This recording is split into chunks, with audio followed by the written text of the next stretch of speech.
মাছ ভাজার জন্য তেল দিয়ে দিলাম। আজকে ট্যাংরা মাছ দিয়ে নতুন শিং দিয়ে রান্না।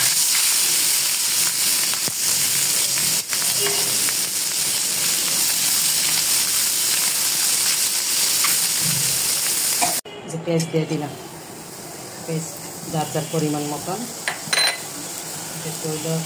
পরিমাণ মতন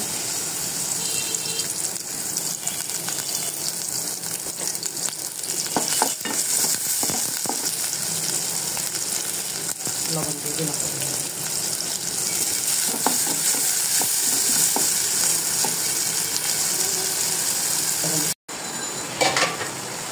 টমেটো দিয়ে দিচ্ছি।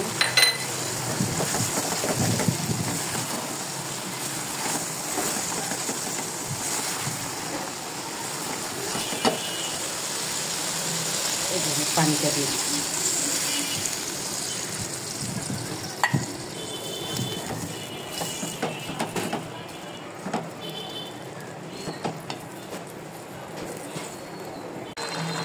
একটা কাঁচামরিচ দিয়ে দিলাম, একটা ধনিয়া পাতাও দিয়ে দিচ্ছি। ধনিয়া পাতাটা দিলে একটু টেস্ট বেশি আসে, তবে দেশি পাতাটা দিলে ভালো, কিন্তু আমার কাছে নাই দেশি পাতাটা, তাই আমি এই পাতাটা ইউজ করি।